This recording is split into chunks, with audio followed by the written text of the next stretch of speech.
히브리서 10장 32절에서 39절까지 말씀입니다.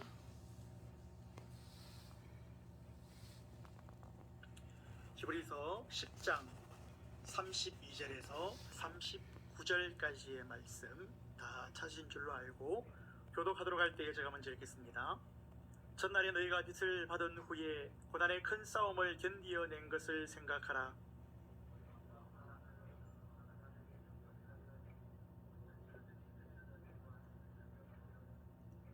너희는 갇힌 자를 동정하고 너희 소유를 빼앗기는 것도 기쁘게 당한 것은 더 낫고 영구한 소유가 있는 줄 압니다.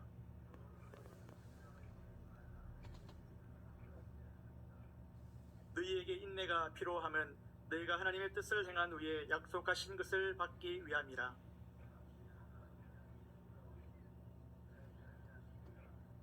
나의 의인은 믿음으로 말미암아 살리라. 또한 뒤로 물러가면 내 마음이 그를 기뻐하지 아니하리라 하셨느니라.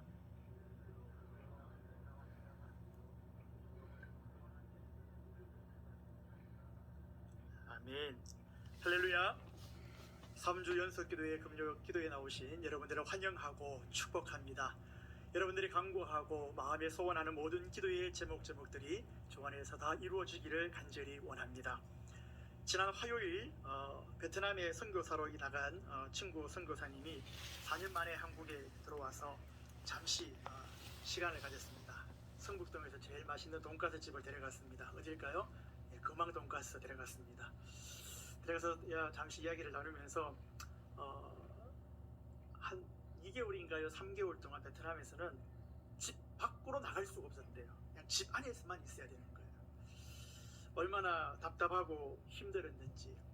또 학교를 갈 때면 이 아이가 2명이 있는데 학교에 가면 이 베트남 친구들이 자꾸 왕따를 시킨대요. 학교에 가기 싫다고, 가정에서 공부하고 싶다고 그런 이야기를 했다고 합니다. 다시 들어가기를 원하지만 들어가면 내 식구가 4명이 격리를 해야 되는데 돈이 1,000만 원이 든대요. 의무적으로 해야 된다는 거예요. 비자가 있지만 큰 기업에서 초청하지 않으면 들어가기도 힘든데 이리저리 기도하면서 하나님의 도우심을 구하고 있는 친구를 보았습니다. 다시 들어가야 된다라는 그런 말을 보면서 선교사는 뭔가 다르구나.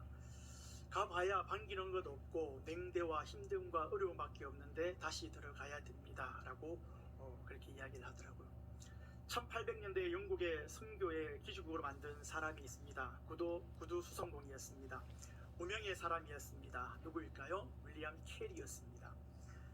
1793년 하나님의 소명을 받고 온 가족이 인도로 선교를 떠납니다. 여러분, 소명이라는 것이 얼마나 무서운지 모릅니다. 너무나 무서운 것 같아요. 그 소명을 받고 반기는 것은 차가운 냉대뿐이었습니다. 지금도 선교지 어디를 가든 그렇습니다. 겉으로는 반기는 것 같다 하지만 눈으로도 조금만 해가 되는 것이 있으면 그들이 하는 말들이 있습니다. 무엇입니까? Go back to your country. 너희 나라로 돌아가라는 거예요. 여러분, 그 말 들으면 기분이 너무너무 안 좋아요. 조금만 실수하거나 자기 기분에 맞지 않으면 너희 나라로 돌아가 이렇게 이야기를 하는 거예요. 얼마나 자존심이 상한지 모릅니다. 윌리엄 캐리가 1년 후에 5살 난 아들이 병으로 죽고 그의 아내 도로시는 큰 슬픔으로 정신병을 얻게 됩니다. 51세의 나이로 도로시가 죽기까지 그녀는 남편 사역의 도움자가 되는 것이 아니라 제일 큰 방해자가 되었습니다.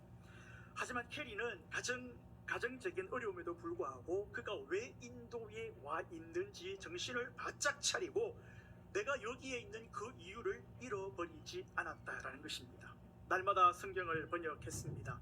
설교하고 학교 사역도 하고 교회도 세웠지만 벵갈에서 7년 동안의 이 사역을 했는데 한 명의 개종자도 없었습니다. 단 한 명도 내가 하나님을 믿겠습니다 하는 사람이 없었습니다. 너무너무 지독하지요. 이 정도가 되면은 그의 선교는 실패라고 생각되어질 수도 있을 것입니다. 실패자의 삶 아닐까요? 실패의 목회이고 실패의 선교 아닐까요? 그런데 누가 실패를 명명하고 누가 그의 선교를 판단할 수 있겠습니까? 그 후 다른 지역으로 사역지를 옮기고 그것에서 34년간의 사역을 하게 되면서 큰 열매를 맺히게 되는 것을 볼 수가 있습니다. 그러면서 영국 미국, 네덜란드, 스코틀랜드 많은 지역에 선교사를 보내는 것을 볼 수가 있습니다. 캐리가 마지막에 이런 이야기를 합니다. 하나님으로부터 위대한 일을 기대하라. 하나님을 위해 위대한 일을 시도하라 라고 이야기하고 있습니다. 여러분, 하나님으로부터 위대한 일을 기대하고 있으십니까? 아멘. 하나님으로부터 위대한 일을 기대하고 위대한 일을 시도할 수 있는 저와 여러분의 삶이 되어지기를 원합니다. 아들이 병으로 죽고 아내가 정신병원에 걸려서 자신을 괴롭히고 7년간의 사역에 한 명도 열매가 없었을 때에 여러분 주저앉고 싶지 않을까요? 얼마나 열심히 했겠습니까? 주저앉아 버리고 싶었겠지요. 감당할 수 없을 것 같은 고난 속에서도 끝까지 그가 바라본 것이 있다면 그는 좌우를 살핀 것이 아닙니다. 내가 무엇을 했는데 무엇을 거둬들여야지, 왜 안 되었지, 좌우를 살피고 있었던 것이 아니라 그가 바라봐야 하는 곳 하늘을 바라보았다라는 것입니다. 좌우를 보면 흔들리게 됩니다. 정신을 못 차리게 됩니다. 그런데 위를 보면 하나님께서 위로해 주시고 위를 보면 하나님께서 은혜를 베풀어 주신 일로 믿으시기를 바랍니다. 우리가 함께 보게 될 오늘 본문은 바로 항상 보아야 하는 곳, 항상 기대하는 곳, 늘 기억해야 하는 말씀이 오늘 본문의 말씀입니다.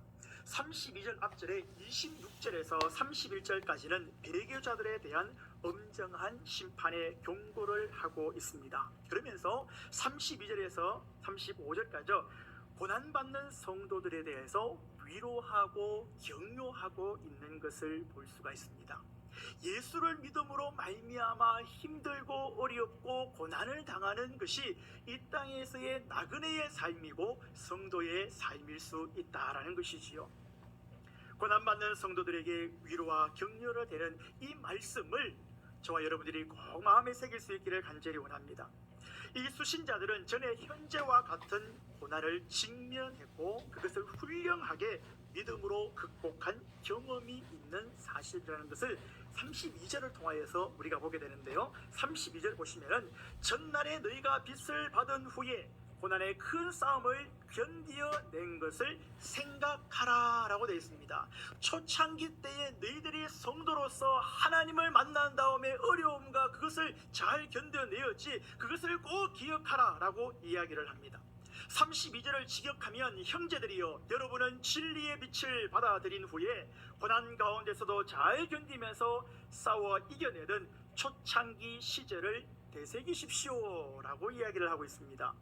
여러분, 진리의 빛을 받은 후에 주님을 알고 새 인생을 살게 되었습니다. 새 빛을 받아들였습니다. 하나님을 나의 구주로, 나의 아버지로, 나의 능력 되시는 그 주님을 만났습니다. 그러면 그 후의 삶이 어떠해야 됩니까? 어두운 인생이었습니다. 아무런 목표가 없는 인생입니다.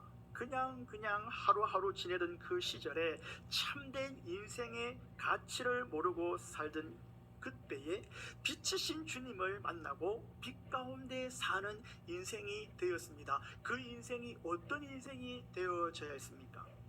이 빛이신 예수님을 믿으니까 모든 것이 쫙 풀리고, 선교의 사명을 받고 선교지에 갔다니 선교사님 어서 오십시오. 우리에게 말씀을 전거해 주십시오. 우리가 듣겠습니다. 말씀만 하십시오. 시키십시오. 일하겠습니다. 헌신하겠습니다. 고난도 함께 나누겠습니다. 이런 역사가 일어나면 얼마나 좋겠습니까? 그런데 빛이신 예수님을 믿으니까 바로 닥치는 것이 무엇입니까? 고난이었다라는 것입니다. 그냥 문맥적으로도 빛이신 예수님을 만나면 빛의 영광스러운 삶을 살아야 하는 것이 맞잖아요. 빛이니까, 내가 빛을 만났으니까, 빛을 보았으니까 빛된 삶을 사는 것이 맞는데, 빛이신 예수님을 믿었는데 무엇이 찾아옵니까? 고난이 찾아왔다라는 것입니다. 예수를 믿었는데 엄청난 고난을 받게 된 것입니다. 예수 믿는다고 엄청난 핍박이 왔다라는 것입니다. 어쩌면 이 중에서도 여러분 가운데서도 예수를 믿는다라고 어려움을 당하신 분들도 많이 있을 거예요. 그런 이야기를 저는 종종 들었습니다. 북한에 예수 믿는 사람들만 가는 곳이 있다라고 하잖아요. 거기 가면 예수 믿는 사람들을 어떻게 고문하는지 매뉴얼이 따로 있대요. 다른 정치범들 말고 예수 믿는 사람들만 받는 고문 매뉴얼이 따로 있대요.